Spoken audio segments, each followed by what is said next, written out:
Ta-da. Ta-da. MK Ultra Loaded here on this Friday night, August 28th, 2026. And we're almost through it. The 8th month of the year. Cheese and rice. Notice I didn't want to. That's not. I want to. With tonight's topic, I can't be. I can't be blessed with all that. Unbelievable. Cheese and rice. There's actually a joke for that. Let me bring this up while I'm thinking about it. I didn't know that expression until my brother told me that like years ago. He works at he's an IT guy at a major carrier hub here in Louisville. And he said, Jesus Christ, something went on. He said, Jesus Christ out loud. And it offended somebody to the point where they went to like HR or something. So instead of saying Jesus Christ, he would just, walk around cheese and rice. And very emphatic cheese. All right. Maria, how are you? That's funny. Yeah. It's all good in the hood. In the hood. The Reverend. Right. Reverend, do we have to like make it MK another M? MC. MKMC. MKMC. What? Michael Our show name. MK Maria Kevin is the MK Ultra. So we should, you're here. You've been here. Of all the shows we've done, he's probably more than two. Is it more than two? I would say. No, we had him on Still Unexplained Files. Well, no, yeah, but I thought he's been on at least. I think I've been on three. I think this is. Yeah, three. Yeah. Okay. Wow. But who's counting? Who's I mean, counting? you keep me off the streets on a Friday evening. My wife is very happy. She knows where I am. I'm not out carousing in these pubs, and especially since I don't go back to church till about 2 more weeks. So you've done humanity a service. Yeah. And pretty soon, I won't be able to do a lot of more, but for a while. But this is it. So I'm enjoying it. Wonderful. We enjoy it. Yeah. As well. I'm enjoying it. I can't wait for this. We already kind of started a conversation before we'll we start. started the show. Okay. So Yeah, we'll keep it going. Yeah. But I do have to start with our. Is this it? No. Our This Week in History. yes. From a paranormal. Well, first of all, people in the chat watching, appreciate you hanging with us on this Friday night. Real quick, cheers. Cheers, everybody. So yeah, what we do, we for this show we talk paranormal, but we also talk pop culture. We'll talk tonight religion. Somebody's going to try to school me. bring me to the other side. But until then, before we get to but that, you'll still be here, not the other side. Yeah, the other. Yeah. All right. So this week in history, guys. In the paranormal ufology, weird history world. Love it. August 28th, 1859. The event, the largest geomagnet solar superstorm in recorded history, strikes Earth. I didn't know that. I didn't know that. That was when the telegraph wires sizzled and burnt. How about you let me read and you can. Sorry. Aurora lights up the sky so brightly across the Americas that gold prickly to see. Wow. Because I didn't get a nap. No. Okay, so where this started was that he took a shower and I decided he was thirsty. So I brought him some ice water. Well, there was plenty of water. Well, the thing is, and we'll get back, I want to be professional. We'll get back to the aurora lights, but he's too young to nap. You don't need a nap, brother. You don't need a nap. What are you, 46 years old, 35 years old? Please. I'm in my last year of my 5th decade, brother. Oh my God, I know. and you walk to school uphill and back, and you loved it. And yeah, Snow. In Yeah. Louisville. In Louisville, snow, Mhm. lots of Yeah. snow, just barefoot. go back to the lights. Yeah. So Marie, Bud you Light. are taking care of the chat tonight, right? Yes, All right, I'm let's get walking. back. August 28th, 1859, the Carrington event begins. The event is the largest geomagnet solar superstorm in recorded history, strikes Earth. Auroras light up the sky so brightly across the Americas that gold miners wake up at 2 a.m. thinking it is morning. Telegraph lines throw massive sparks, shocking operators and sending ghost messages with batteries disconnect. I had never heard of that. You heard of that, Marie? I have heard of that. Yeah. Okay. I've heard of that a lot. Because You if heard- that ever happened again, we would be back in the dark ages. Back in. What? Back in. Back in. So then chat me up. What would Beep, happen beep. right now if that event happened? Yeah, I mean, just Well, the whole grid would go down. The whole The power whole grid. electrical grid of the country If, And probably- unless, would go down. Would go down. yeah, unless they decided to shut it down before it hit. Which means they would Alright. have to have prior knowledge. Yes, they would have to Yeah. have prior, which we should at this day and age. Well, But- you don't want to shit all over people, Mhm. because what should be and is to be it will be, is you know how that goes. Mhm. all right. Let's keep going.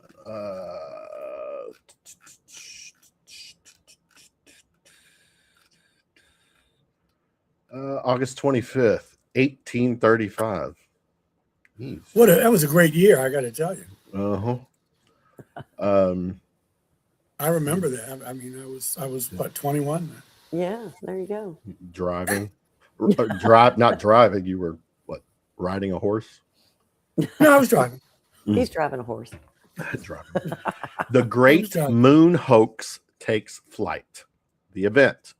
The New York Sun begins publishing a six-part satirical series falsely claiming legendary astronomer Sir John Herschel discovered life on the moon using a massive telescope, including bipedal, bat-winged humanoids, blue goats, and glowing temples. Jeez, man. Aurora, lights, and Sounds like a Twilight Zone. exactly. Yes. Creative. Sounds Very like the creative problems in Hopkinsville, Kentucky. What's that? Ooh, and Edgar Casey. Yeah. Oh, so the original mass media psyop, it exposed how rapidly the public will accept extraterrestrial claims when attached to scientific authority. August 25th, 1966, the North Dakota Minuteman missile UFO incident. The event, multiple underground launch control facilities at Minot Air Force Base report subterranean system anomalies, while radar and security teams spot glowing, highly maneuverable, unidentified craft hovering directly over nuclear silos. The enduring overlap between nuclear weapons and facilities and UFO incursions. You've been, a lot of this has been on like Ancient Aliens talk. But what is your take when it comes to these sightings over nuclear bases, Rev? Well, I think they're very credible. I feel that I forget the gentleman who wrote a book a few years ago, UFOs and Nukes, which is a really good book, has documented many of these sightings, and people have gone on record, military people, saying that their nukes were shut down. I think it's a wonderful argument against the fact that, at least some of these beings are trying to give us a message that you're playing with fire. Mm-hmm. But of course, if you're a criminal or if you're a pickpocket, you walk into a room, you don't see people, you see pockets. So if the only tool you have is a hammer, everything looks like a nail. So military people, police, they get very paranoid. This is a national security threat. This is a threat. Maybe, maybe not. But if they're shutting down, you don't have to go to Harvard Law School to figure out if they're shutting down your nuclear facilities. They're trying to give you a message, not necessarily that we're all powerful and we can do this, but you don't know what you're dealing with. So I think it's very credible, and it's probably one of the reasons that, again, that we're not so quick to disclose everything, because it basically shows that we're not control over our skies. They're not even our skies. And it raises more questions than answers. And right now, I think a lot of people are uncomfortable with certain types of questions, so we just won't even talk about it. But there is a wonder that the book UFOs and Nukes, I forget who wrote it. I have it over here in the library somewhere. I commend it highly. Okay. All right, let's go to music and counterculture. August 28, 1964. It's about 3 years away from yours truly blossoming, coming into this world. The event, Bob Those Dylan. are two different things. Bob Dylan introduces the Beatles to cannabis. That's the event. In a suite at Manhattan's Hotel Del Monaco, Bob Dylan offers the Fab Four their first joint. Up until this night, the band had mostly consumed scotch and Prellies uppers. Prellies is what. Amphetamines. Wow, dangerous. Yeah. You a scotch drinker, Rev? I have been. Yes, I've been known to have a couple scotches. Tonight, I'm actually with your cannabis is what with anything. Do I need an attorney here? Hold on. Let me see. I always have an attorney in the house. With my wife, I just plead the fifth. Plead the fifth. Plead the fifth. No, I don't drink. I don't have a fifth tonight. I'm drinking water. Ta-da. Yeah. Boom, boom. Yeah, boom. Maria, scotch? No, that's Maria. Don't call her scotch. My heritage is English, so. Oh, then please do call her scotch. Yeah. So yeah, I've never tried scotch. My brother's a big scotch drinker. It's an acquired taste. Mm-hmm. I don't know if I have either. Like Kevin. Yes. Yeah. Yeah. Oh, that was perfect. Well, you know what? I had a nap, and I'm sharp as a. He's sharp now. When's your? Please tell us when your stand-up gig is happening. Well, I'll be there. I'll stand up right now if you want. No, okay. He is on a He's roll. on it. I love it. You're going to be toast tonight, Kevin. Yeah, and I'm just drinking water. Can you imagine? Oh, we got to fix that. No, Wait a minute. What Let's go. was your drink? Is usually what? Cognac? Is that what it is? I do like cognac, but I do have a fondness. Some would call it a weakness, but what do they know? For peaty scotches like Lagavulin, single malt. I really love those because they smell like woods. They smell like smoke. And you don't need but maybe 1, 2 finger, 3. I like it neat with the little water on the side. And, it's communion.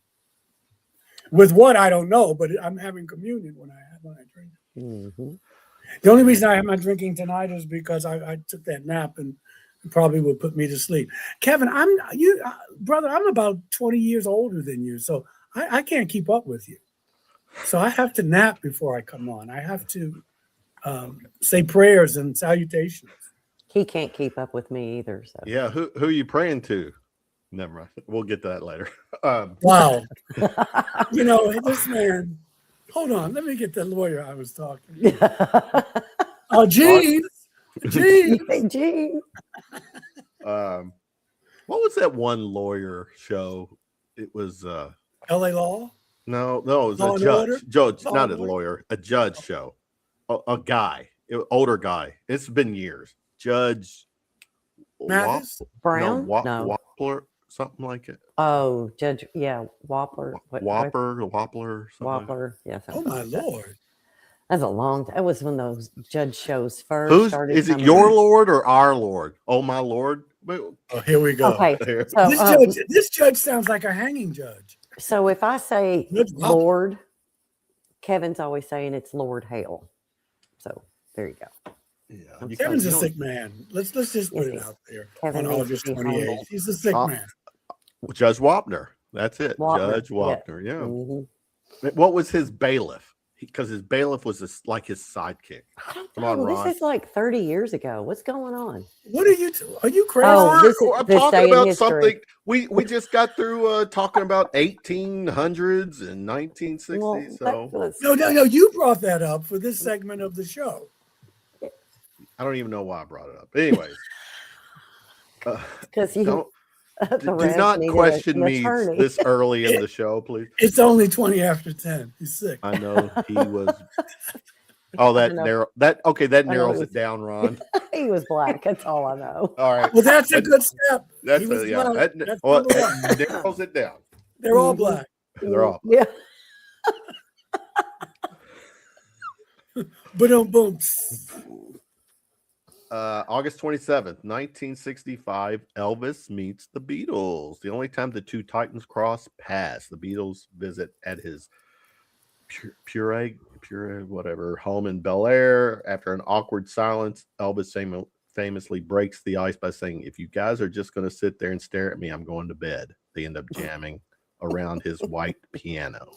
Oh, Elvis. Were you an Elvis fan, Rev? I'm sorry. Elvis fan. Who is that? Supposedly the king, right? Stella? Presley. Elvis Oh. Costello. No, actually, I'm not.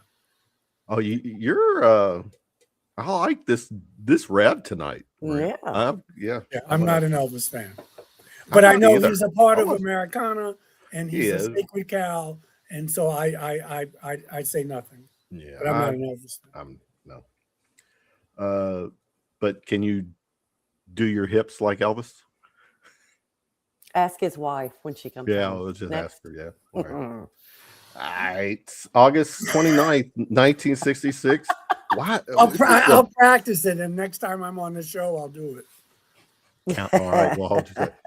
1960, the Beatles' final live concert. Why is this a Beatles night? Oh, so yeah, Beatles event. The band played their last official paid ticketed show at Candlestick Park in San Francisco. Drowned out by screaming and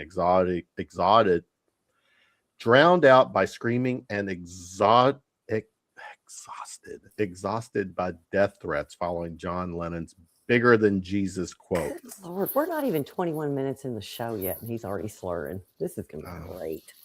It's disgraceful. Because I'm sleepy. All right. Movies and pop culture. August 29th, 1997. Terminator's Judgment Day. Terminator 2. You a Terminator fan? No, I'm not. Brother, if you got to move this along so we can get to the meat. Mm-hmm. All right. August 29, 1958. The birth of Michael Jackson. Okay. Who? MJ. The other, or no, is J, be honest, J stands for Jackson, doesn't it? That's what it is.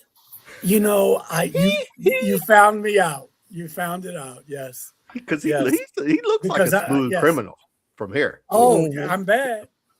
He's bad. And Billie Jean's not my lover. I know tonight's going to be a one thriller of a show too. So, Hmm. all right, sports. Oh, wow. We can skip. Ooh, All right, we that throwing was up. our That was this day in history. this day in history. This week in history. This week. What answer is that? I like that answer. Any smart ass answer he's just given to you is Ron's a fan of.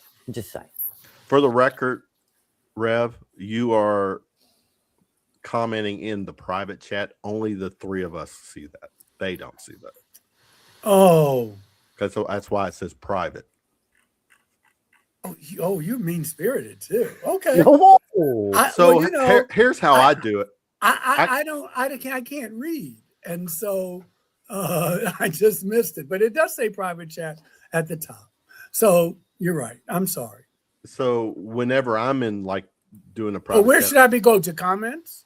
Yes. go to you could Yes, can you where see it says comments. Then that way Can you you can see see it? everything everybody's saying. Okay, there it is. Thank you, All right. Smarty. Pants. You devil. All right. So That's is what he aspires to be, is the devil. So I think the devil has. So how can you There's- say there's a devil if you can't say there's something else that Well, is opposite of first that? of all, I don't You can ever. say whatever you want. Yeah, I just say because I don't know. I don't necessarily think I believe in the. Well, all right. Let's start from the beginning. Okay, I can't Rev? figure out how to do this chat, but it's okay. I don't want to here's do the it right thing. now. You can. No, it's okay. Okay. Let's talk. Yeah, I don't want to. I want to get to it, and I don't want to keep. I click comments, and then it says I got to join the chat and go to YouTube. And I don't Oh need to do yes, all it's all Yeah. got to You put need- your yeah. YouTube. But I channel. just want Yeah. to say to whole thing. everybody, Miss Thompson and Earth Radio, hello everybody, and by next time I'll know how to get in touch with you Mhm. guys, and I'm glad to be on the show as well. And next time I'll be able to chat with you guys. So you want to get to the God question, Let's start there. yeah, let's start there, and so we're not going to. And it's not about converting anybody, really. It is, and just to talk about what that means, even outside of the context of UFOs. Even though I think the UFO question muddies the water a little bit, and I think that's why we aren't hearing more about disclosure, unless it's around tech and orbs and those kinds of things, and instead of consciousness. God is an overused word here in the West, and it has come to mean many, many things. When people ask me if I believe in God, I usually ask them, what do you mean when you say the word? So that I will know where they're coming from, and they'll know where I'm coming from. I have long since given up the concept of usually a male anthropomorphic person, with arms, legs, a torso in the sky. Many of us grew up with that. And we still have that concept of someone who's punishing us, someone who's watching over every little thing we do and judging us. I think that, at least for me, is more of a, oh boy, it's just I've gone beyond that. If you go back and you look at the older contactees before we were called experiencers, they're controversial figures. I'm talking about George Adamski, for one, Billy Meyer. They, even in their ET stories, somehow the ETs that they were in contact with acknowledged a God, but not in the same way that we did or that we do. And it was more of an energy, an intelligence, both and. I think the church got it wrong. And so we have that. From all these thousands and thousands of years. We still have this notion of some man up in the sky, usually a Caucasian man, as you see it's projected, and Jesus as his son, usually looking like Nordic people or, not people in that part of the world at the time. And so a lot of us in Western culture still have that image. Mm-hmm. And it's an oppressive image. Like I said, I use the word God on occasion. I'll say source, I'll call it the mind, but the word God is so overburdened and overused, it does not capture what we mean. Right. There are scientists who believe in God. Quantum physics doesn't use the word God. They may say the principle or source, but that there is a there is an intelligence, there is an energy that is alive. The universe is alive. And we come from that source. Plato talked about it in Timaeus and Critias. He says that if you go back far enough, what we call now a 0 point, and he said this 2,500 years before the birth of the man we know as Jesus. He said that we are fractalized beings, and we come from the source, which is we are beings of that source. We are, I'm going to use the word, God experiencing itself. Later, Jesus and others, but Jesus tells us that the kingdom of heaven is within us. This source is within us. We are part of it. We cannot be separate from it. Church has muddied that up. Right. And so we're just coming to, in my humble opinion, we're just coming to, Kev, we're just coming to the knowledge that our ancestors knew. Now, back in the day, we called it New Age. There's no such thing as New Age. I know it's disparaging and derogatory, and I don't like the people, but it's not New Age. We're just discovering it's new to us, but our ancestors knew this. And so we're called, that's New Age and that's woo-woo. No, our ancestors knew that my thoughts create my reality. Buddha said that 500 years before Jesus. That what I think I create, that I'm part of my thoughts. That's metaphysics. Mm-hmm.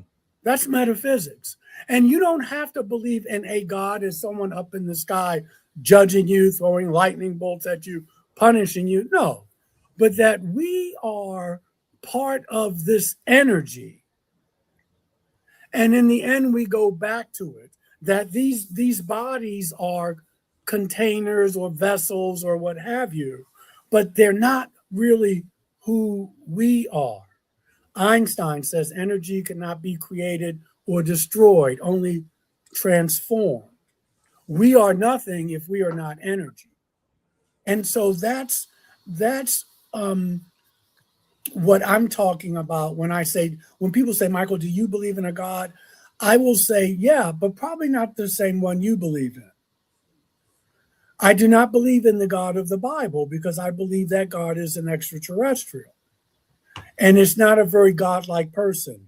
Jealous, wanting virgin girls, overly concerned about who you sleep with, or if you're circumcised, or having these temper tantrums. So when I talk to my atheist and agnostic compadres, and they'll say, Michael, I don't believe in God. And when they tell me why, I say, I don't believe in that God either. So we have more in common than we think. Okay. And I think people are coming to realize that. And I also think that if religion doesn't catch up with this, there'll be no, and maybe that'll be a good thing. But right now, in some ways, religion is in the way of that evolution. That was a long-winded answer, but we're talking about something that's evolved over hundreds of thousands of years. There's wait a minute. I just realized. Hold on.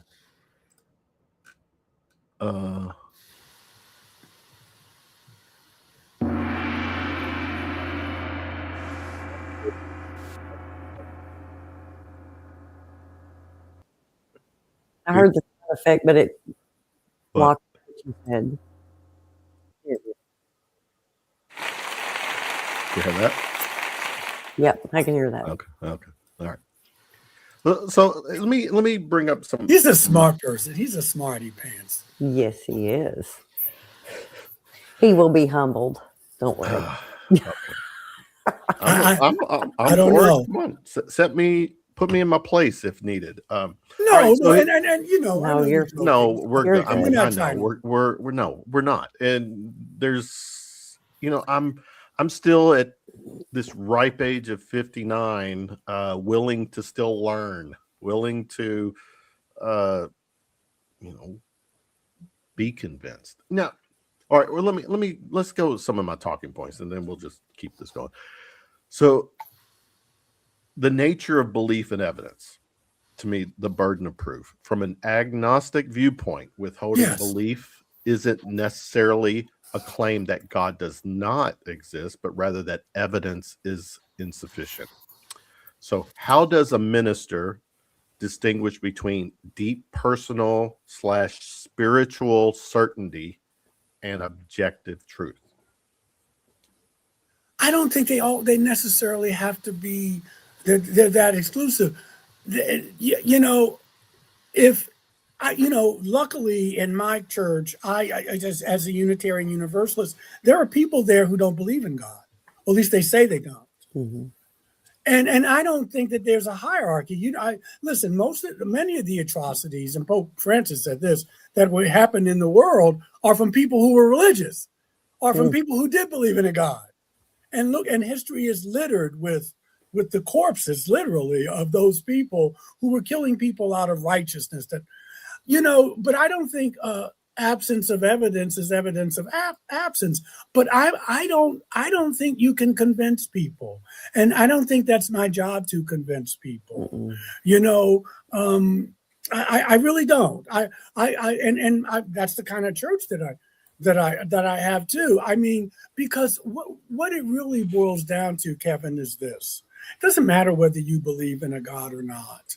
I say two things. I'll know what your God is at the end of the year, what you give your time to. Where you put most of your time is your God. I know people, their God is baseball. They're big baseball fan. I'm not trying to be funny, but everybody believes in something.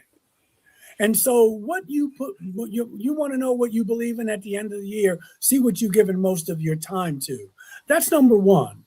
But number two is that it really doesn't matter if you believe in a God or not. What matters is how you treat people. What matters is I'll know what you believe by how you treat people. I know people who they're in church every Wednesday night Bible study. They're in the temple and the mosque on Friday. They're in church on Sunday. They will treat you like you're something at the bottom of their shoe. But they're doing all the right things outwardly. Jesus had some strong words about that, about people who need to clean the inside of the cup and not just the outside. You know, so I just know that I will know what you believe in by how you treat me. But I can see where people get in these arguments about whether God exists or not, but that doesn't really matter. What matters is I will know what you believe by how you live your life. Mm-hmm. And I make, you know, concessions. People have bad days. Mm-hmm. I wouldn't want to see you to see me on my worst day. But so we make allowances for that because people are human. But basically, your life consistently will tell me what you believe in. Mm-hmm. And that's why I don't get into arguments or discussions to convince. Because for those who believe, no amount of evidence is necessary. And for those who don't believe, no amount of evidence will ever be enough. It's almost like people with UFOs. A ship could land right in front of your house and people could take pictures of it. And there would still be people who say, well, I don't know. That could be AI. Well, I don't know. That just can't. So why even go there? I happen to, I won't even say I believe, I know that there is something greater than myself, that I'm part of it, and my spiritual journey has shown me that. But that doesn't mean that you have to believe it. And any God that I can define is not a God, because the finite can never comprehend the infinite. That's why there's so many different words for it. Allah, God, the universal mind, the cosmic source, whatever you want to call it, your higher power. For the record, isn't there like over 3,000 gods? Isn't there? Probably more than that. But that's a layered conversation. Because in ancient times, human beings needed a way to explain how things happened. And then also now when you add the Anunnaki, Nephilim kind of narratives to it, then you get to see why our ancestors say that there were gods. There were gods of the harvest. There were gods of the river. There were gods of this, that, and the other. When you add the ancient alien narrative on, you can see why. Because these beings helped these beings, or when they needed them, they were there. But I don't know that that's necessarily a bad thing. My parents were very religious people. Some of our nation's heroes were Dr. King, a hero to some, Mother Teresa. There's a lot of religious people who've done some good. But the thing is, when I say that you have to believe what I believe, is where we get messy. The problem of divine hiddenness and suffering, divine silence. If an all-powerful, loving creator wants a relationship with humanity, why remain elusive and rely on ancient texts, leaving open room for confusion, division, and doubt? Well, I think that's man's interpretation of things that have been left. We only know, we can't study those. I mean, we've not been taught to, but to me, we've relied on interpretation, what we've been taught. So I guess the point is that why be secret? Why stay in the shadows? Why he's everywhere, but I think I'm going to toss out my notes and let's just speak freely here. That's the best.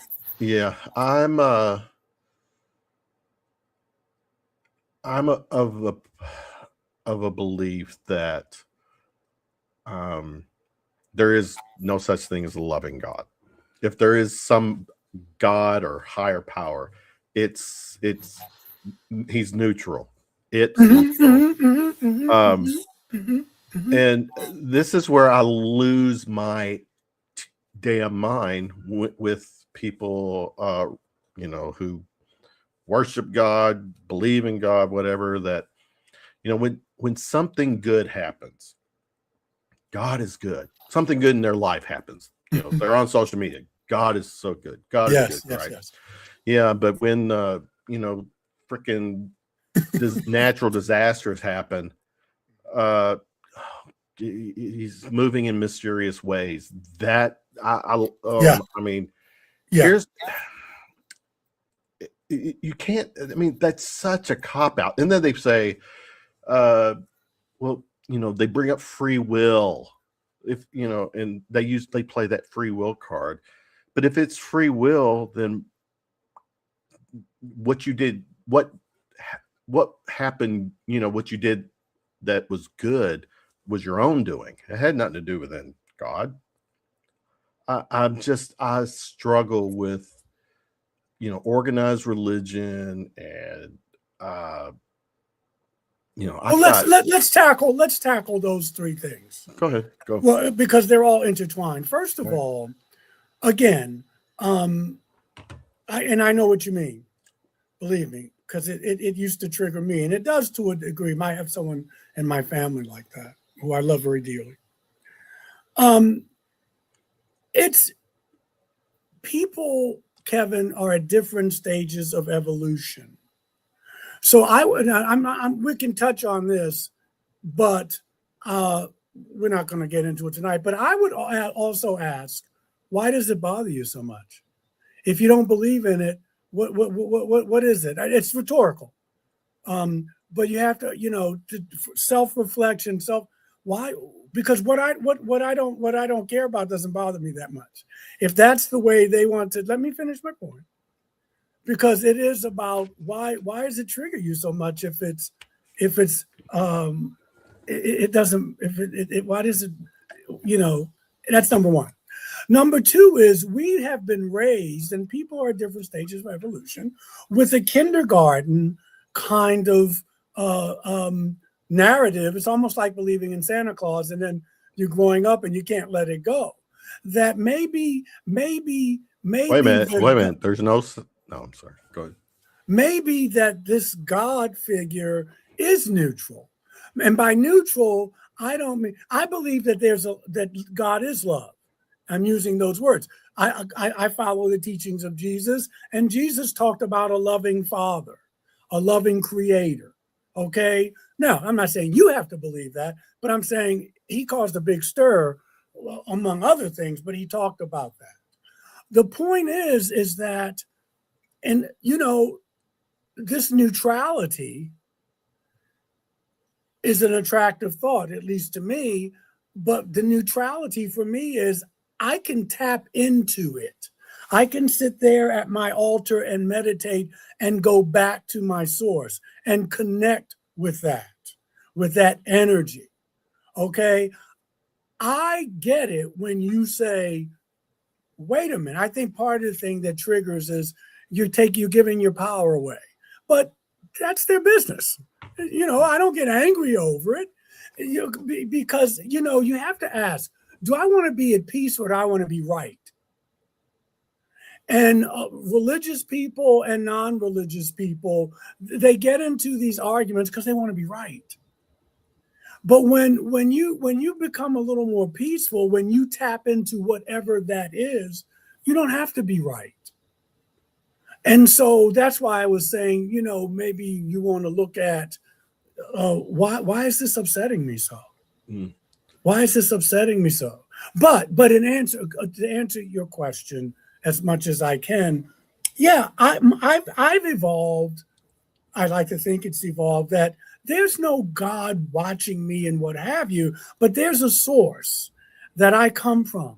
And when I'm down, and when I'm and you don't have to be called God. You can just call when I meditate, when I pray, when I just close my eyes and let everything go for a while, the week, all the mess and stuff in my head, I tap into that and it brings me back when I feel like I'm separate from it, this energy, this mystery. And churches don't like mystery. Theologians don't like mystery because I have to have certainty. I don't know what it is, but I know it's greater than me. And when I open myself up to it, my life changes. There are extraterrestrials who acknowledge this. At least data from stories like Betty Andreasson and people like that. And I'm saying, why would they lie about it? We have Plato, and who got his stuff from Socrates, saying that there is this energy, there is this source that we come from. But if you don't believe in it, no, it's okay. But the point is, though, why does it bother you so much? And we're not going to, it's something to look at. Why does it bother you so much? It's like if I talk to a fundamentalist and they get so mad at atheists, well, if they don't believe, why does that bother you? What bothers me when I see someone, to me, it's I first of all, I'll be honest. I think it's anybody who says God is good or all that narrative. I think it's delusional because here's my take. Here's my take is that when you espouse that kind of narrative about your God, and then the commercial, the TV program, the commercial is St. Jude's Hospital showing all these kids suffering. Kids born with cancer. I mean, again, if there's such a loving God, why does shit happen to innocent people, to children? And, and then I'm going to take it a little deeper here. Children who are assaulted or women assault. If he's all powerful, why does he let things like that happen to people? Again, I don't buy it. Well, but part of that argument, though, is it's a straw person argument because you can't blame that on some deity because the earth shifted and we just saw what happened in Nepal. That doesn't mean that there's no God. It just means that there's, what is a God supposed to do? Well, let me fix that. Let me fix this. You don't know the purpose. That's Ms. Thompson. Thank you. I subscribe to the fact that, no, she's writing. She was writing in the thing. I subscribe to the fact, now this is me, that there's mystery. So I can calmly say, well, I don't know, but that doesn't mean that they don't exist. But we've put these attributes on, and it's a very primitive way of saying, oh, when everything good happened, it was God. And I get that. But again, I go back to two things. Why does it bother you so much? And if you were a Christian or a religious person, I would say, why does it bother you that Kevin's an atheist? If you're so certain of your point of view, then why does it bother you that someone has a different point of view? That's number one.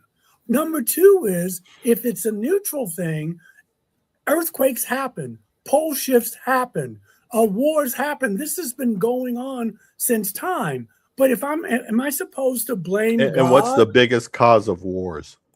Human beings. In the name of religion. Human beings' interpretations, religion. That doesn't mean that the religion is. See, that's why I say it's a straw person argument. Because I knew you were going to go there, but it's an interpretation. Yes, and it's not an academic argument because you're setting it up. You already know. But again, I'm not here to convince you. I'm just saying that the world is a little more nuanced. For instance, I believe that we choose our parents, that we choose our lifetimes. I chose to be brown this lifetime. That's the metaphysics that I believe in. And there's some things that I chose to go through on a soul level before I came here for my growth. For my growth. Now, sometime in this life, I'm on this planet. Maybe there was a life in another dimension. Maybe I was a gay man. Maybe I was a white man. Or maybe I believe that from past life things and things like that. Again, I'm not saying you should. But that makes sense because you don't know what the life purpose is, the soul's purpose for coming here. But if you're just looking at it from the outside, from this view, then you miss a lot. You miss a lot. Dr. King believed in God. And he knew he was going to die. He didn't say, well, God, I'm doing your will, man. And, I don't want to get shot in my jaw on a porch in Memphis, Tennessee. He didn't say that. He just said, this is the life I've chosen. And this is my belief. And this is where I'm going to go. Then help me because the people wearing the red hats swear that one of those, I call it fake assassination attempts where it nicked his ear, that it was God that protected him. Yeah, but okay. But again,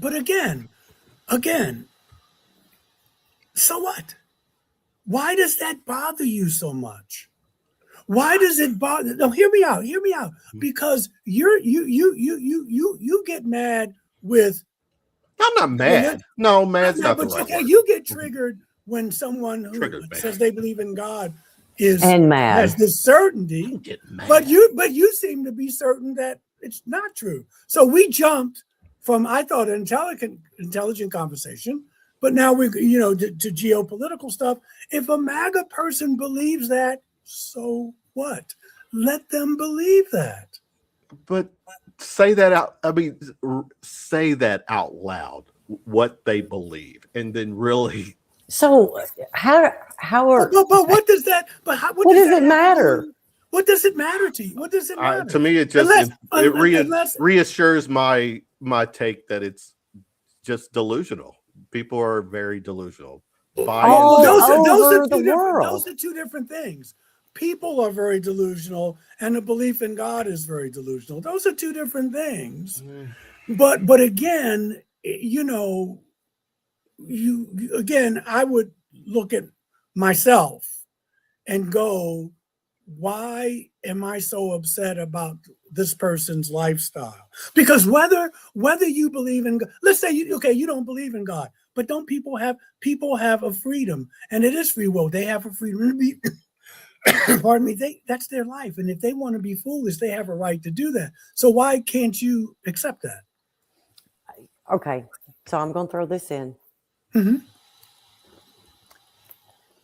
When stuff is shoved down your throat Mm-hmm. from the time you're little, Mm-hmm. and because I have several people with fathers, stepfathers, or whatever. Yes. So when this stuff is shoved down their throat so hard, You're saying religion or what? all of it, What? Okay. whatever that fathers, stepfathers' beliefs were so strong, and it made the child mad, made them this, and this is the outcome. This has been an observation that I've seen from several people that I know. They've had an adult figure in their life that was not a very kind person, not a very caring person at all, loving, nothing. But they had these beliefs, so that infused into the child that they are going to be everything against what that authoritative figure was. I can relate. So then anything that happens, Okay. or they think Love that it. happens, it doesn't actually, it's how they view it and how they want to look at it. So then they get mad at this other person, even though this other person's views are not the same. Okay, but you know I've had what? that happen. But you know what, Maria? You're right, but you have to get over that. Yes. Okay? Yes, And you move do. on with your life. Let me tell you something. If you are 40, 50, 60, 70 years old and you're still angry at what your parents did, not unless they was pedophilia or something like that, then that's a whole other thing. Then you haven't grown up. And so a lot of people are angry at the church because of what happened, and they haven't grown up. They don't let that go. I'm saying that when you're on a spiritual path, and that doesn't necessarily mean religion, that in order for you to find peace, you have to let that go. You make peace with it. But if you're still angry and raging because of something that happened long ago, then you haven't grown up, and you're always going to be unhappy because you're always going to go through life going, they're not doing it. It's just the opposite of, it's just the same flip side of the same coin with a religious person. You're not believing, you're not acting the way I think is right, so I'm triggered by it. Well, they're doing the same thing. Yeah. And so some people cannot let go of the past, no matter exactly, what. Exactly. And the people that made their that, lives miserable, they just have to keep clinging on. And so you just, that's their, listen, a therapist once told me, well, not me, but was in a workshop, that we all have wounds. But just because I have a wound doesn't mean I get to bleed all over you. And so if you're still angry at your mom and dad for what they did, if you're still angry at the church for what they taught you, that's okay, but don't spill it on me. Okay? Get some help. Get some therapy. Do something about it, but don't lay it on me. And I think that's a mature way of, whether you believe in God or not. I'm angry at some stuff the church did to me and what have you, but I had to make my peace with it and move on. That's where I was in my life. That's where they were. But to hold on to it and to keep going back to it really serves no one. And it kind of keeps your identity to like, okay, there's a wonderful scene in, what's the old Marlon Brando movie when he's riding a rebel? Is it Rebel Without a Cause? Anyway, he plays the motorcycle guy. Anyway, he's a rebel. Yeah. And he's older, and he's just anything he's going to rebel against. Oh, I don't believe that, or I don't believe. And one day someone said to him, what are you angry about this time? What are you rebelling about this time? You know what his answer was? What do you got? Exactly. Yeah, he's stuck. He's stuck. And so, and you get both of you get that side from atheists and agnostics, and you get it from these uber religious people. And that's just where they are. But I'm always for atheists, agnostics, and the uber religious. My question is always, and I don't expect an answer, but why are you so upset about it if it doesn't mean that much to you? You don't believe it. I don't get over stuff that I don't believe in. I don't get upset. Just like if I believe in whatever it is I believe in, my faith, I don't have to convince you of it. I don't have to say, oh, come on, man, that's kind of hogwash, blah, blah, blah. It's just, okay, that's where you are. But if I'm still triggered by it, then it's not about them. It's about something in me. And I would suggest that some of that is I got to be right. I got to prove you wrong. And that's ego. Yep. And that's on both sides of the thing. That's on both sides of the aisle. And when part of having a spiritual journey and spiritual peace is you outgrow that. It doesn't matter if that's what you want to believe, as long as you don't put your hands on me or you're not hurting me. You have a right to that. You know what I mean? When I was growing up, I believed that. I believed that Jesus was the Son of God, and you didn't believe in him, you would be you were saved, and you were going to. I believe that but I evolved from that. But I know some people still have that worldview, and that's okay. I don't have to go back and shake them and go, can't you see what I see? Can't you see? Why would I do that? They have a right to do that. And it doesn't trigger me. And I keep my peace. And obviously it's vice versa too. Yeah. So that's where I would go with that, brother. Again, because part of a spiritual journey, whether you are agnostic or whatever, is being able to look at yourself, warts and all, and say, this is something I need to look at. This is not about evangelical Christianity. It's not about MAGA. It's about something in me that I let them trigger me. Why is that? I think, and then you peel the onion. Yeah. Then at the end of the day, it's I have a hard time when people, especially, and this is one reason why I stop engaging with people on social media, because that's always smart to do. Yeah, and I do my best to not get on there as much as I should, but or need to, but I'm always thinking about the person who's suffering or has less than everyone else. I remember having this conversation. This was on a podcast years ago where somebody was on. We were talking religion, and he 100% believed that God answers every one of his prayers. I'm like, really? I'm like, okay, well, this is literally the story we had. I'm like, you saying that, let me share something I saw on TV, and then I'm gonna come back to that. So he's just going to town. God is good. He's answering all my prayers and all this. I had just watched a documentary where a lady was talking about how she was abused as a child by her stepfather, who was a person of the church, but every night, a lot of nights would come into her room and and do that. And I'm like, and then I went back to him like, if you say God answers your prayers, what's the key words you're using? Because that girl acknowledged in her telling her story, she would pray because they were so into church. She would pray to God every night for him not to come in there. And he kept coming. Sure. He kept coming. So, but there are a couple things. You wanted to prove him wrong, which again has to go to your ego. I'm going to show you're wrong. Just like he wants to show you he's right. That goes nowhere. That's number one.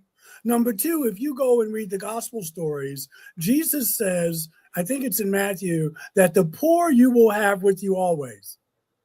He didn't say, I can fix all this, that there's a God who can fix all this. He said, the poor you will have with you always. He didn't say that you don't try to help.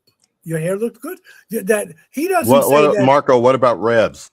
He didn't say that you. Oh, he's a nasty person. He didn't say that. Wait a minute. What to do? I'm like over your head right now. Look. He didn't listen. But my point is this: he didn't say that you would never have poor people. He just said that part of our jobs is to help the poor, help the needy.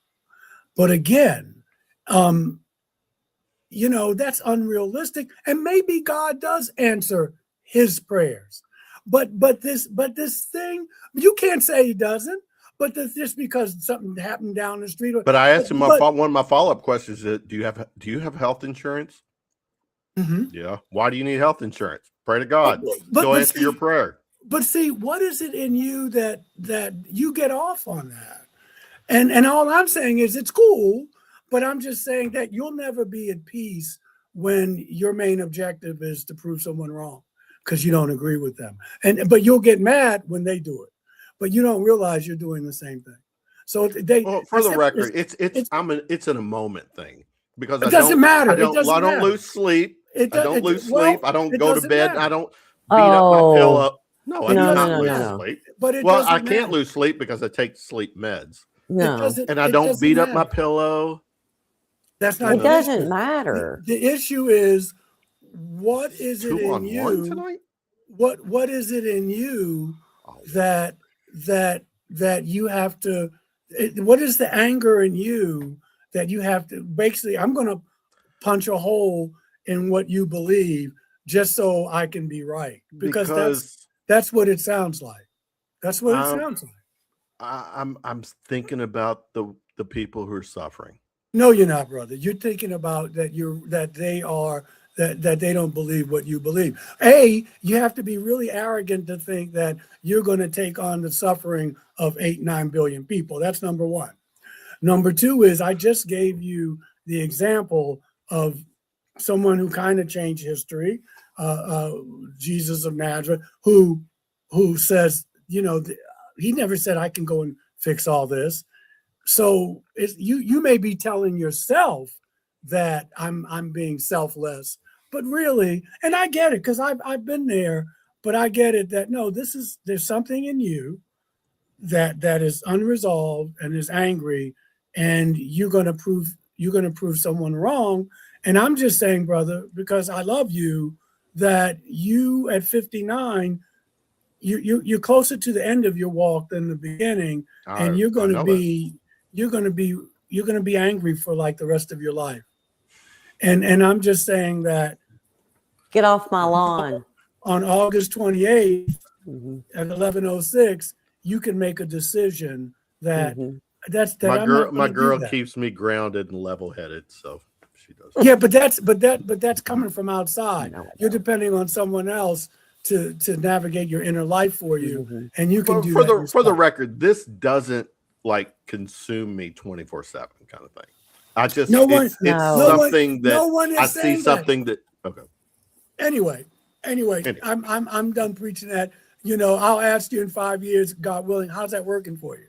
If you're still there, because if you 59 years, you still got this. I'm hoping my Asian genes kick in. My mom turns 80 tomorrow. I know, and it's great. I'm here to celebrate that. But when and if I move in with Kevin, I've got an iron skillet, and I'll knock some sense into him. I promise you. You literally threatened me. I did on a live show. As long as you don't die with an iron skillet in the back of your head, you're good. All right, this take I do find funny, odd. Yes. Geography and faith. A person's religion is overwhelmingly determined by where and when they were born. You're born in the notes down. We're not doing notes. Take them down. Please. No, but that's one question I have to ask. Okay. The fact that you were conveniently you're born in the U.S. You're a Christian. You're born in the Middle East. You're Not necessarily. That's overwhelming. Do the math. Go out and Google Not it. necessarily. Where you are born. Typically, that's well, your environment. Yeah, your environment has a lot to do with that. But I remember the Dalai Lama talking about that these messengers come, whether it's Buddha, his message was suited, or Krishna for the people in that part of the world.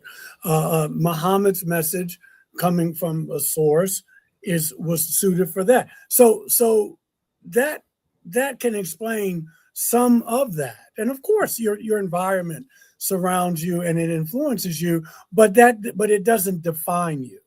I was raised in by parents who were from the South, African American family. We mixed in with Native and white brothers and sisters, and I was raised in the Baptist tradition. I'm not a Baptist anymore. And some people will go the rest of their life and be Baptist. It's not right or wrong. It's a path, but you can't just say, okay, it's like when people hear I'm a minister, they automatically assume that I believe certain things. But when they hear me talk or whatever, they go, well, that's kind of liberal, or that's kind of, yeah, you can, that's where you're from, but people grow, people expand, people evolve. And so that's what life is about. It's about growth and change. Except the Amish. They all stay in their little circle. I don't know. Yeah. Unless they decide to bail, and then they're... Well, but guess what? Yeah. We have people who stay mentally in their little silos too. Yes. You know what I'm saying? It's not just them. They're just the outward manifestation. But I know people who mentally, they stay in their little group. Don't make me come outside this box. I don't want to come outside this box. So, But to get angry at anybody else that's outside of that box. People do. But do. All I'm saying is that if you want to take the journey to peel the onion, then you will go, why do I do it? But they did that with Jesus. Again, he's outside the box. We don't have to kill him. Okay. They did it with King. They did it with Joan of Arc. But that beyond, help me, that the Jesus story, crucified, resurrected, there's several generations of that same story. But again, you miss the forest for the trees. It's not so much whether it's historical fact. There's an old saying, just because it isn't true doesn't mean it didn't happen. Here was a man. Let's say you don't believe it, what's wrong with the story? A person who says, I'm committed to a way of life. As long as we all agree it's just a story. But okay, now you said the magic words. We have to all agree. All have to agree. That's called fascism. Oh, that's called fascism. Mm-hmm. No, because that's what I don't, Maria. I don't like the fact that I can hear you clapping. But listen, don't miss it, brother. Don't miss it. That's called fascism. As long, and you weren't joking. You laughed, but you weren't joking. We all have to agree with Kevin. Because Kevin is rational. And Kevin is he's insightful and he knows, but we don't all have to agree. There are parts of the Jesus story as an academic, as reading other scholars, that doesn't make sense or it doesn't really add up. But I'm 69 years old. It doesn't have to all add up at this point. I'm not so much. Thank you, brother. But I'm not so much into. I just say I like that story. I like the story of a man who says it is a great story. It is a great story. So my point is, whether it's true or not, if I say I want to emulate that, well, let's be honest too. I was hoping we have been. We have been. We've been doing this since 10 o'clock. Are you saying we haven't been honest? We got questions from chat here pretty soon too. All right. When shit, now I lost my train of thought. Let's be honest. What was I gonna say? Damn it, Maria. Damn it, Jim. Sounds like a Star Trek episode. That's where we Shit, got how flip did phones. Jim- Well, go ahead. Share. Let's get some questions in. Go ahead, Maria. Okay, so You do that. I'll be right back. Go. So Ron's question was, because I asked him to elaborate, do we think of the action / sin before reacting or doing to it? I'm not quite sure what he means by that. I'm kind of like thinking, so do you think, should I or should I not? And he's rob a asking bank? you to answer that, Maria. Well, he's asking, I asked him to elaborate. The first question that he put up was something about, do we think about it? Do we think about sin before doing it? And I just asked him to elaborate on it. Well, I don't know if everybody does. Some people do, and they do it, right? Mm-hmm. Anyway. And sin doesn't mean, you know, it means missing the mark. It means making a mistake, right? It's an archery term. Right. So it's not, oh my God, I'm sinning in damnation. And that's not what we're talking about. I don't think cussing at someone is a sin. Yeah. Do you think the great God of the universe really has nothing else to do but, oh, he cussed, she cursed. Right. Yeah. Jeez, Confession. come on, man. I mean, this is, but that's what I mean about we were raised with this kindergarten, adolescent, if it's that old, concept of God, that I'm being judged, that if I curse, that has nothing to do with what it means to be a good person. No. And so what we have to learn to do is, and if we got some ministers worth their salt, is to make you more human. People curse, you stub your toe. God, okay, what does that mean? Now I'm going to burn in hell? No, it means I need some ice on my toe. Right. I stub my toe, I'm hurt. Exactly. This childlike, oh my God, I shouldn't have cursed. I shouldn't have done. Yeah, no, I'm not saying that you always want to curse. I mean, Buddha talks about right speech, right thought, right. You know, you don't want to make that every other word that comes out of your mouth, but you want to have an adult relationship with whoever or whatever you believe in, not a childlike one. And Paul talks about in Romans, he says the things that I want to do, the things that I should do, I don't do. And the things that I do, I shouldn't do. That's not sin. That's what it means to be human. That's what it means to be human. And it is our egos. And if we can tame our egos, we make our lives a little more smooth. Buddhism talks about that. Buddhism is not a religion, it's a philosophy. Contemplative Christianity, sects of Islam, sects, S-E-C-T-S of Islam, they tell you, any genuine spiritual path tells you, Michael, that's your ego. And I need to be able to be aware of that and to act on that. Doesn't mean don't do it. It's going to pop up. But whenever I can tell it's my ego when I want to be right. That's fair. When I have to be right. And once you give up that, your life, I can tell you, your life changed. I'm not saying I don't have any ego. I'm not saying that, but I can catch myself now in conversations, or if I'm what am I doing here?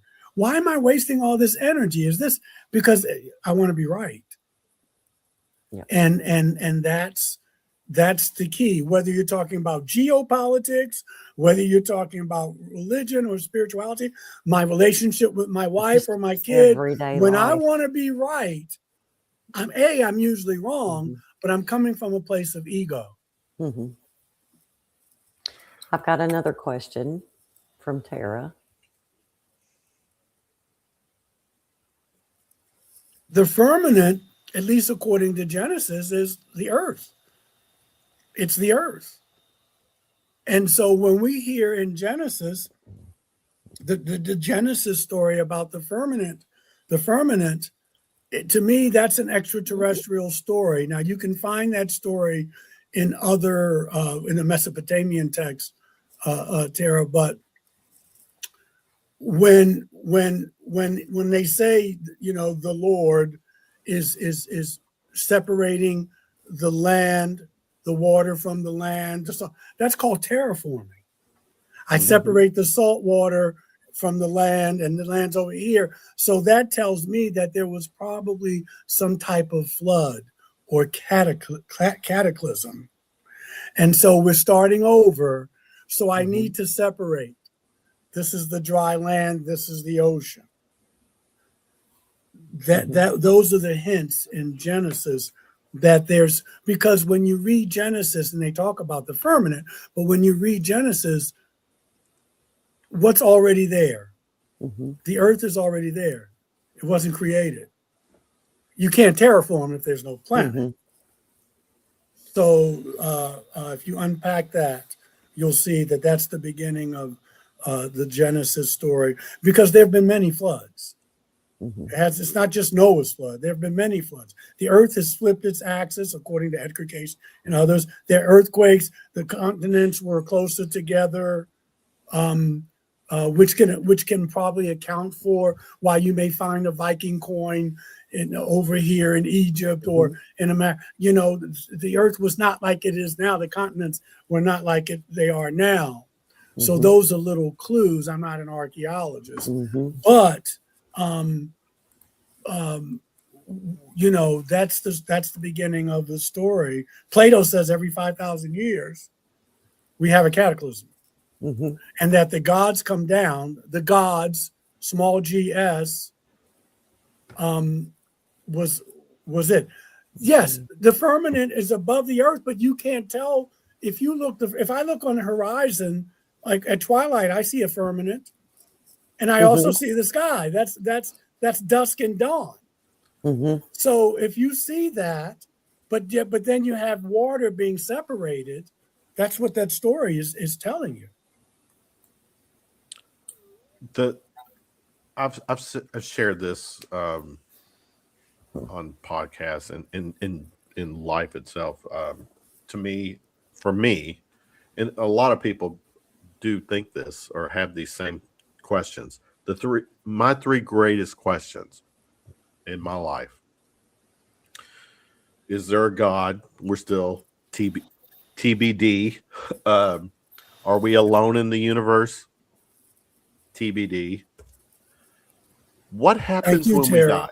What happens when we die, Rev? I don't remember. I'm sure I've died many times, but meeting people who have died, because I believe in reincarnation, so I believe that I've died many times. But notice I don't get angry if you don't believe it. Thank God you don't.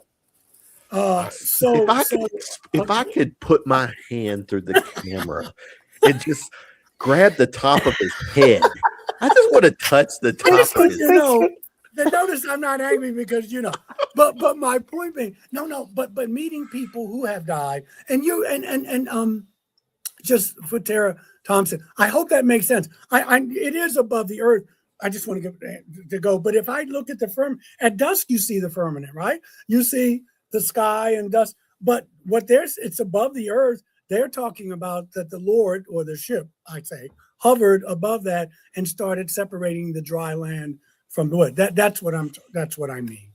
But you're right. The firmament is above the earth. All right. But people who have died all give the same. I mean, there's some things that if it's coincidental or what have you. If I'm a Muslim, I see Muhammad. If I'm a Christian, I see Jesus. If I'm an atheist or agnostic, I just see this light that I go to. So, but the thing about your question is, I don't know so much what happens, but that my body is separate from me, but my consciousness lives on. I go back to Einstein quote that we're all energy, and energy cannot be created or destroyed. It can only be transformed. Yeah. So what I do know that happens when we die is that we don't die. Our body dies. So there's life after life.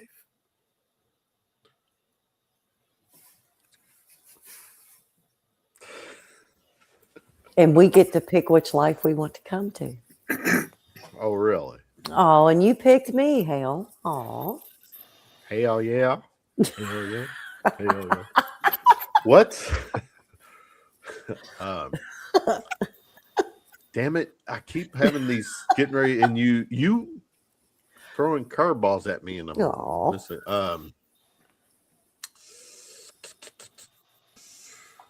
Oh, it's always my fault, Rev. Just say it.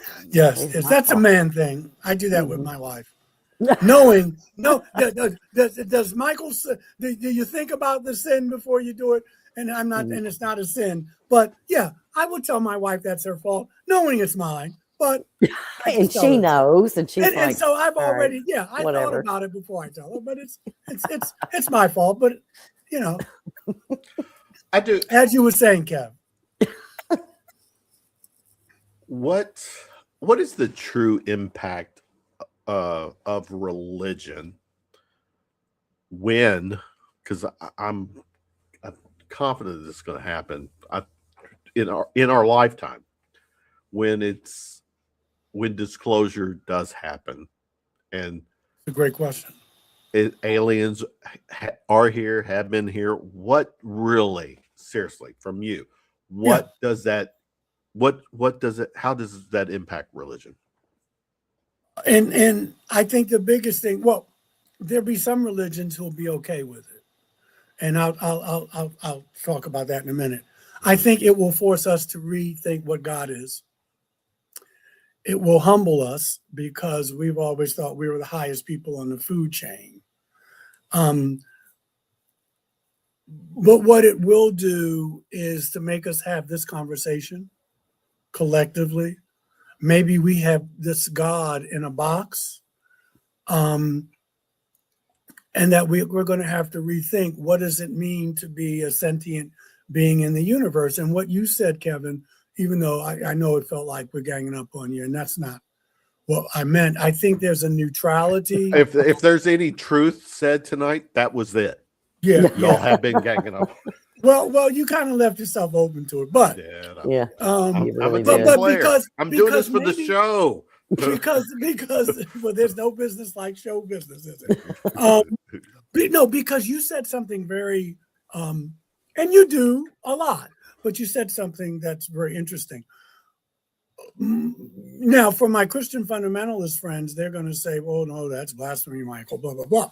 But you know, when I say I meditate over here, I pray over here. This is where my altar is and stuff. Okay. I'm not praying to a personal God who's watching everything I do. And now I do believe that we have guides and stuff like that. But to me, it's like when I plug you plug yourself into a socket, and I'm recharging my batteries. It's a neutral thing. When I leave there, when I get up and go out, I have free will. I can do something screwed up or not, but I've recharged my batteries. I tap in. It's neutral in the sense of, Michael, I'm not going to tell you what to do, but you can recharge here. Yeah, after your naps. That's a different. See, he's nasty. He's a nasty person. He really is. He's a nasty person. He took a nap. He said his batteries are charged. Because you're jealous of the fact that he took a nap. Elder abuse.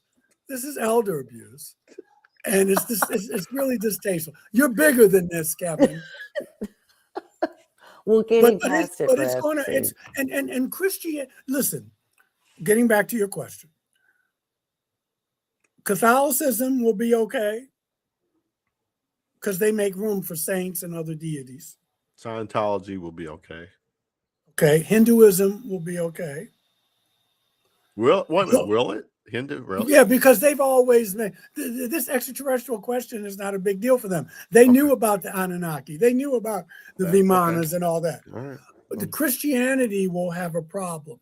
Yeah. Because Christianity, if you're saying that Jesus died for, did he die for the gray? Did he die for the Nordic? Did he die for the reptilian?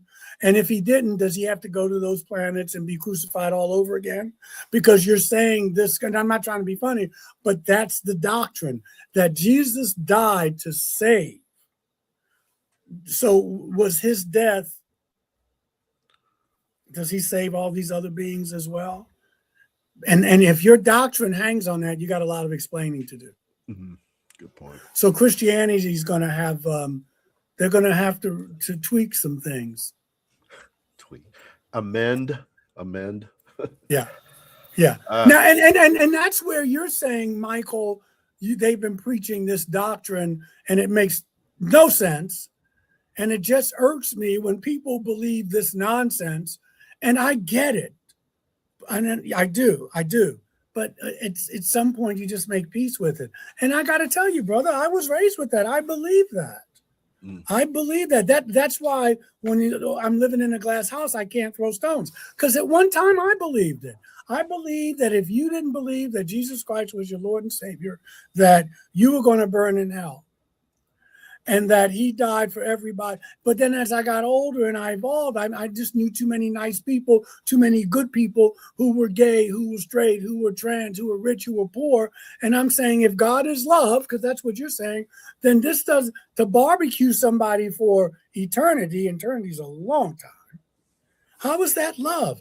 I get what you're saying. Mm-hmm. And I agree with what you're saying. But there comes a time, at least for me and for those like me, that you just have to say, I don't have any control over that. And that's what they believe, and that's okay. That's between them and their God. But and don't worry about what they're doing or saying or how they live their life. You just don't worry about it. And just like I lived, and my life took me on a different path, that was my path. Maybe they have a different path, but it's not up to me to judge that. Do you believe in coincidence? No.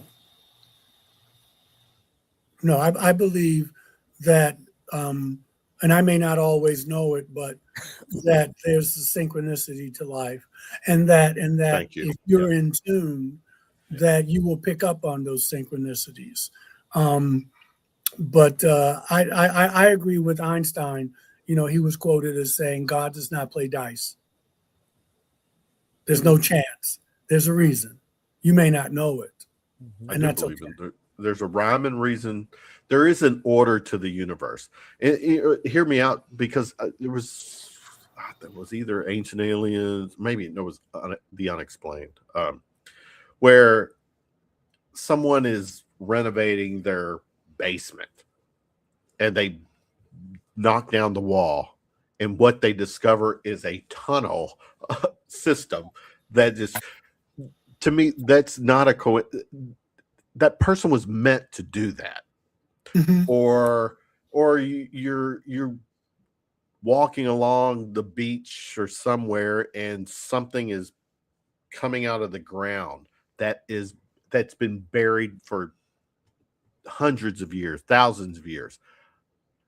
It was meant to happen. You were meant to see that.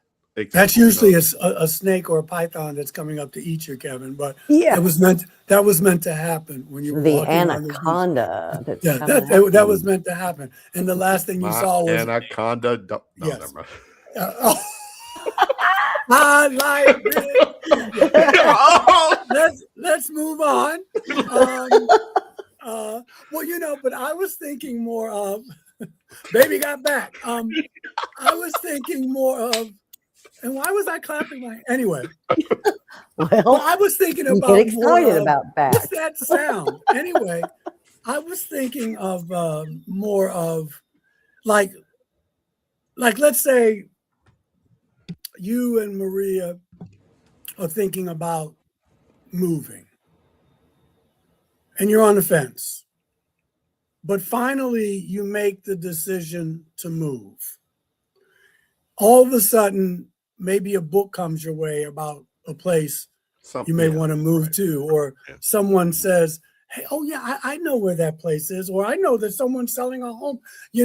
Once you make the decision, once you take that first step, the universe, God, call it what you will align with what you do.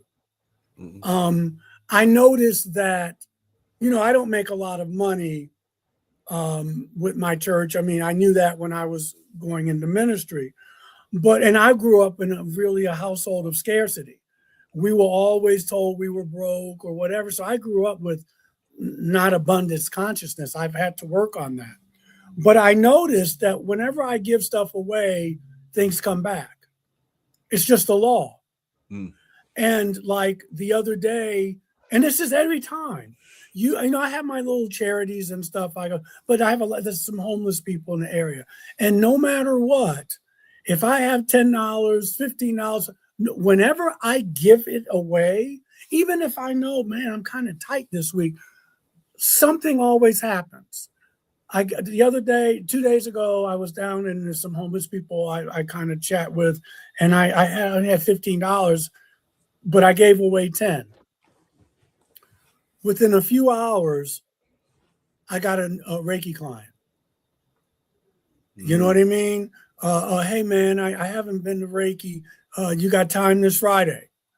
Or, it's just, it's that old metaphysical principle, and you can call it God. I think it's just the laws of the universe. If when you give it away, it comes back to you. I believe and so I don't think that's a coincidence. I think that's just a universal law. And the more you hold on tight to something or someone, you restrict because you're not open. I'm holding on too tightly. And it just never ceases to amaze me.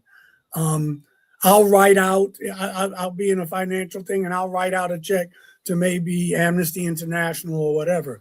And it never fails within a week or so. Hey man, can you do this podcast? I'll do the podcast and I'll sell some books. Or, hey, I need, can you do a reading for me? It's almost like you got to keep it going, keep the flow going. And it's amazing to me. I still marvel at that.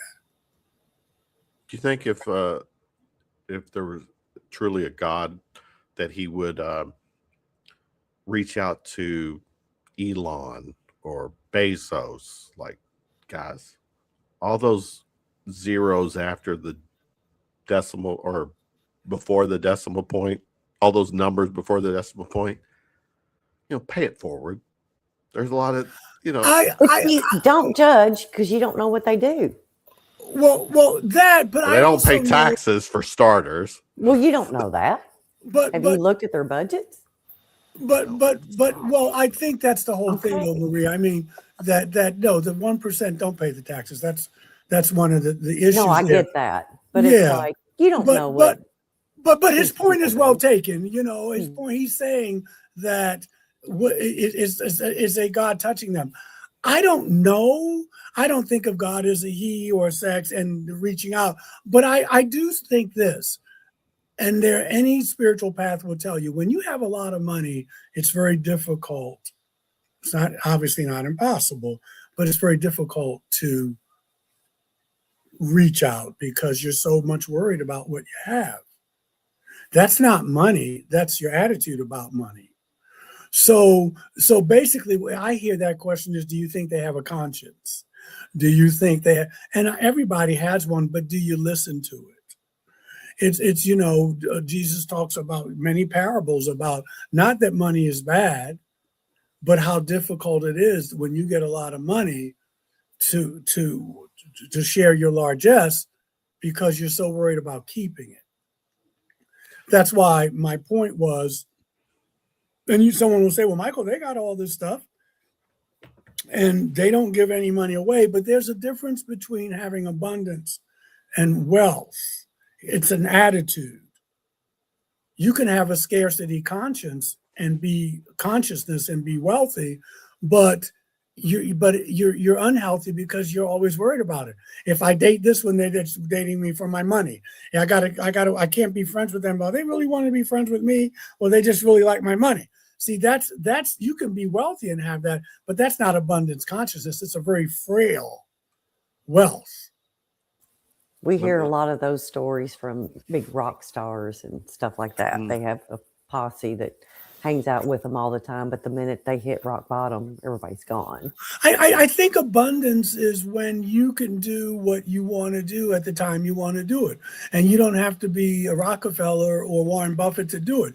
If I want to go to a trip tomorrow, if I want to go to Puerto Rico, my wife and I, and we can go to the bank and do that, that's abundance. You know, it doesn't have to be this wealth like a Musk or a Bezos. That's wealth, but that's a different kind of wealth.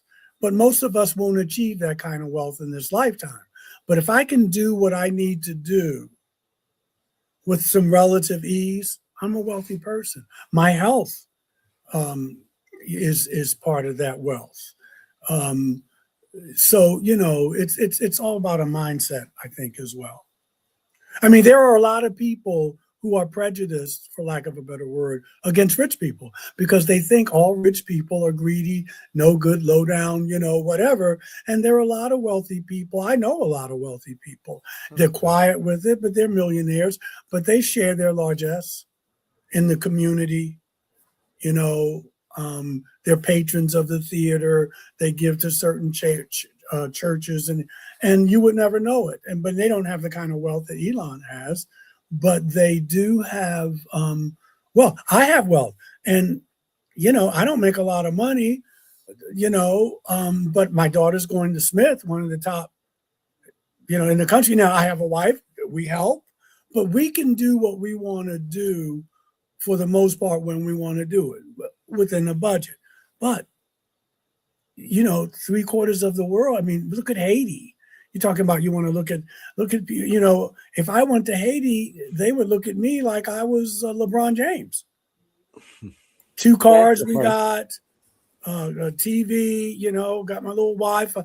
You know what I'm saying? So it's all relative in that way. All right, we are 90-ish, over 90-ish minutes. We can go to 12 if you want. Oh, because someone had a freaking nap. That's Knew that. Hold on, let me get security. I don't have to take this. Get security and you're attorney. Oh, that's right. That's right. I haven't paid them, so they're not. Yeah, your wife's I not haven't home paid right them, now. so they're going home. Yeah. No, we can go a little after that nap, he's up all night, man. He'll be. Well, let me tell you. When I left y'all that last week before, I didn't go to sleep at all because I'm up thinking about what we talked about and blah blah blah. And I had a drink with you guys, remember? And that helped. That didn't help. Today, I'm not drinking anything. Oh, by the way, have you and Eric talked any lately? No, he's on my list to call. It's just been a crazy week. Well, we were I've away not for a spoke week. with him either. So yeah, we were away for a week. Sometimes he needs to take a break and step back. So of course, we all do. Yeah, we all do.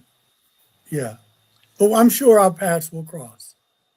Yeah, most definitely. That night with Rev and Eric, that was good stuff. That was fun. I must tell you though, I do enjoy when it's just us three. Okay. Oh yeah. I'm not saying don't. I'm not saying don't. But I like that it's. But if we decide to phase Maria out, you know what we would have? It would be the Rev and Kev show. Or the Rev and Kev. The Rev Kev. Maria, you have to watch. This man is ambitious, and you have to watch him. Oh, I do. I enjoy. No, listen. I enjoy the show. She keeps me grounded. She does. She really does. Well, guess what? That's what Dawn does for me because I can lift off. Yeah. You know, she's a Taurus. Dawn's a Taurus, so she's very earthy. Same. Yeah. So yeah. I need that grounding. So what are you? Do you know a little bit about astrology? Not a whole lot, but okay. I'm a Cancer. Oh. July 9th, 1957. I'm July 12th. Yes. I'm not surprised. And I have a Pisces midheaven, which is my career point. Pisces is spiritual. So I'm doing the job I was supposed to do while I'm here. And I have a Gemini rising. It's all, I got it. Oh, Miss Thompson's a Taurus. Yeah, all my good friends, since I've been in this body, were all Taurus. I'm talking about friends. I'm not talking about, I go out and have a drink with you or we watch the game together. I'm talking about my show nuffs. They have all been Taurus. You know what? None of mine are. None of your other what? than Kevin. None of your my friend. But that's the only one that matters. Oh, so you not say your friend? What makes you? I'm not sure. You've been very presumptuous today. Spell it. Yeah, go ahead. P-R-E. Yeah, let me take I'll run around the block and come back. Maybe. What did Mark Twain say? Don't use a 50-cent word when a 25-cent word will do. Right. Of course, Ron's got to come in here too. He brings the water. The holy water. Well, the Taurus brings water as information. Aquarians are very ahead of their time. I was married to one, and they look through the world with an intellectual lens, and they really they're the water bearers, the water information, and they're always ahead of the game. They're always ahead of the game. Technology, humanity, and sometimes life can be very frustrating for Aquarians because the world has to catch up to what their vision of the world can be. I was married to one. Very humanitarian like you, Kevin. I wouldn't be surprised if you had Aquarians in your chart because they do care for humanity deeply. And their lessons are about what's doable. There's some people you're not here to help. You can't help. And your job is not to do. So you do what you can. But yeah, beautiful sign. Very cerebral. And for the record, for me, I don't care your religion. I don't care your political beliefs. You just care about stupidity. You don't like stupidity. I don't like stupidity. Yeah, but that's still subjective to agree. But unless I can factually fact check anyone and say, if you say one thing and I can say, no, factually you're wrong. That's one thing. My thing is that just be nice. Yeah, Kevin, be I'm with you. Kevin, I'm with you. Yeah, that's it. Listen, brother, I get it. Believe I don't care what color your skin is, your sexuality. I don't care about any of that. Yeah. But remember, facts can change. So you have to be careful with that. Facts change. We thought the earth was flat at one time. Some people still do. Or we thought some people were inferior to other people. No, facts can change. But there's that thing I think, Michael thinks, your friend, that if you say, you get in a conversation with someone tomorrow, it could be Maria or whatever, and you find yourself, I got to point out, am I doing this? Why am I doing it? Am I doing it just to be right? Am I doing this to make a point? What's my point? Or does it make sense to just let it go? I don't have to I can put down my sword and shield. I can put it down. I don't have to combat everything. I think I'm not saying you have to, but I think you'll have a much more peaceful existence because otherwise it gets to be, I'm listening. Did you say the right thing? Did you say the right? No, that's not true. And it's more to life than being right. But I know people, and I have clients who say, my dad would die before he admitted he was wrong. And that's a horrible way to live. Your whole life is spent on, I need to be right. And at the same time, you can still hold that beacon of, I don't want you to do what I do. I just want you to think. But once you plant the seed, and if they don't take it, that's their right. That's their right. Does that make sense? Yeah, it does. I appreciate that. And you keep yours peace of mind. Yep. because there are crazy people out there, and you want to keep your peace. For you, Rev, for people in the chat, I'm curious if tomorrow Jesus, I mean the second coming, if he came back, would you believe it? Because here's my take: if Jesus came back and announced he was back, I think he would probably get put in an asylum with shot up with. I would say, run, brother, run. They're going to kill you. I would say, you better get out of here. Look, I'll give you a lift. I'll give you a lift back to the train station or to the ship or whatever you came in. My point is that they wouldn't buy it. They would think this is some crazy lunatic. You're right. Yeah, I believe that. I believe they would kill them all over again. But they would think, but hear me out, but they would think that they were doing the right thing, like they thought 2,000 years ago, that I'm doing God a service. This guy is a nut. This guy is a heretic, because people do the wrong things, but they think they're doing it for the right reasons. You can apply that to anything that goes on right now.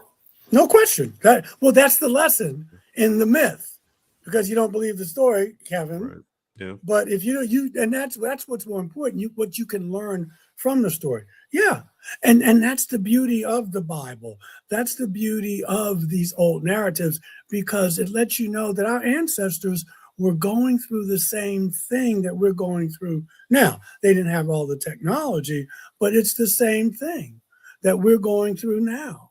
And so they leave clues. When I pick up a Bible, I don't, because I look at it very different now, but my ancestors are saying, hey man, we were invaded, okay? And we shared the earth with these beings. And let me tell you some of these stories that happened. And I learned from them. I learned. And we're doing the same thing now.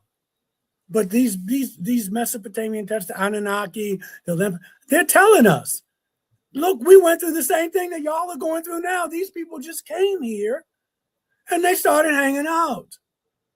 And we didn't know what to do. Are they gods? Are they not gods? Or what have you? All this stuff can apply to now. And that's where the wisdom is. That's where wisdom is. You just have to look for it. It's right there. It's right there. Is ET our higher power? Not mine. It's not mine. As a matter of fact, there was a guy, oh God, what's his name? Anyway, I ran across it on Facebook the other day. He was Richard Collier. His last name is Collier.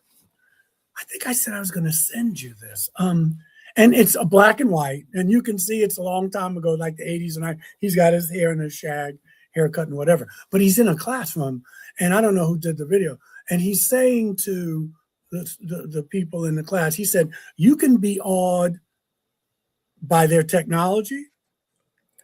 You can be awed that they can walk through walls and they can manipulate time. You can be awed by all that, but never think that they are better than you, because they have souls just like you do.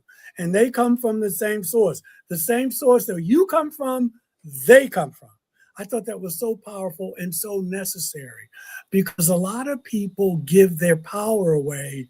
I know people who think they are gods, Kevin. They don't come out and say it like that. But I remember a couple years ago, there was a guy, I used to do these conferences up in Michigan, and a guy would come through here with his wife. He says, Michael, you live in Asheville?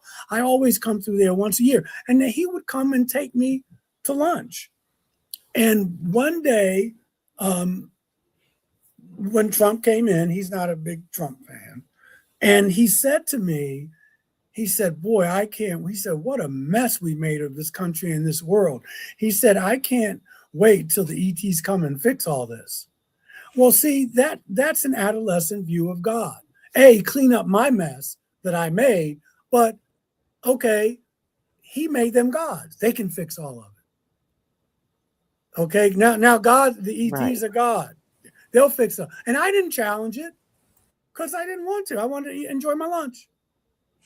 He was paying. Exactly. Okay, I didn't want to say, "What are you, a nut?" But no, but it didn't make a difference to me that I had to point it out. You said, "Pass me the ketchup." I said, "I'll have another glass of wine, please." But I didn't say, "Hey, man," because that's where he is. Well, and that's where a lot of people they can't do that now. Yeah, what's the point? If that's what you believe, that's it. But pass the Grey Poupon. You know, I'm hungry. Poupon. That's awesome. All right, man. We do need to wipe this. Do we need to pass the Poupon? Is that what you said? No. What's you got? Are we going to be seeing you on any shows? Yeah, a friend of mine called me today and said, "Man, I just saw you on Ancient Aliens, and you were on there a long time." Of course, I was cynical because he said it was a show about Africa. I said, "Of course, they would keep me on there a long time." Actually, the token one. Yeah, no, because I mean, I go there for 4 hours. The chosen one. I go there for I'm shooting for 4 or 5 hours, and then the show before that, I think I was on for like 10 seconds. You know what? Yeah. We need to do this one Friday night with Rev. I'm going to invite Robert Clotworthy on. Please, let's do this. Robert is the voice of Ancient Aliens. Yeah. Then we'll talk. Yes. Yeah. That would be lovely. Yeah. So anyway, make a long story short, he just told me that he just saw. I remember shooting it. It was about Credo Mutwa and the African view of extraterrestrials. So it's been airing, and apparently they gave me a lot of airtime. I haven't seen it, but and I got a project that I'm working on, but it hasn't happened yet. But I'll let you know. Actually, it's not a big secret. I'm trying to put all my books together and make one volume. If that happens, I want to come back on the show and talk about it. Definitely. Okay. Well, you have carte blanche to come on whenever you want. I'll let you guys know. Yeah. And if you guys are ever up in this neck of the woods, give me a holler. Holla. I'll have to hog tie him to the steering wheel and point us in that direction. If you ever do, I'm not saying, if you're ever in, because I had some good friends in Kentucky, and but they just moved here. They just moved to Asheville. Well, they live in Black Mountain. Yeah. I want to be there when you karaoke "Baby Got Back." I like big, and I cannot lie. Even white boys got the shout. He just said Jesus. All right, go ahead. He said cheese and rice. Cheese and rice. Yeah, whatever. What's Ron saying here? Rev, can we get a signed copy of your book? You sign a copy? Yeah. Well, I don't have any extra ones here, but if you buy one and send it to me, I will sign it and send it back to you. Definitely. But that's what I'm working on, and I'm seeing if I can get it done. But I'm going to put all the books except for the sermon book, the book of sermons, that's going to stand on its own. But I'm trying to make one volume of it because it talks about the spiritual journey as well as the ET journey. And someone said, "Well, why is that separate? Why don't you put that all together? Because that's how it happened." So that's my project. And if you get to see Ancient Aliens, I think it's about, you've heard of Credo Mutwa, the African shaman who talked about the Greys and what have you. So apparently it must have just come on last week or something.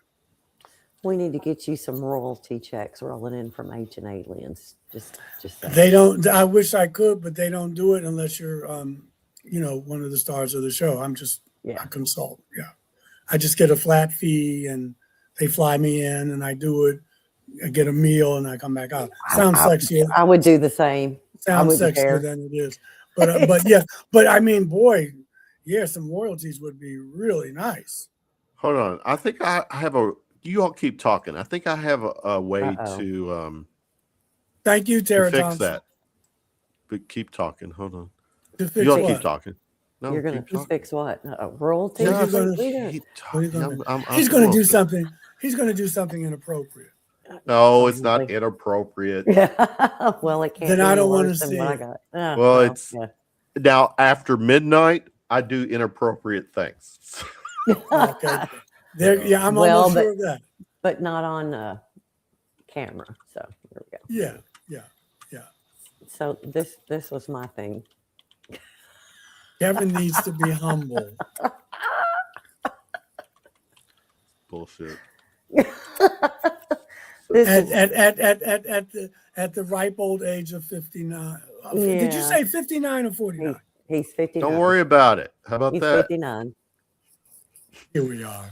He's sensitive. Yes, he is sensitive. He's very sensitive. Everybody know we're about his age. gonna keep going for a little bit because you're the one that wanted to stay on until midnight. Well, I thought we were done now. That was 20 minutes. Oh, Oh, yeah, that was oh, 20 yeah, minutes yeah. ago. Yeah. It- Hold Mhm. on. China. Hold Anyway, yeah. No, I, hold on. This is He's this is. What's he going to I'm solving your problem. Oh, my word. Hold on. Yeah, send a check to my home. Yeah.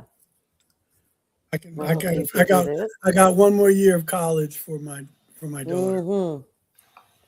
so I could I use grew it. up, when I was growing up, my sister and my brother she was a senior in college and my brother was a freshman in college. So you can imagine what that was like in my Yeah. household at that time. Yeah.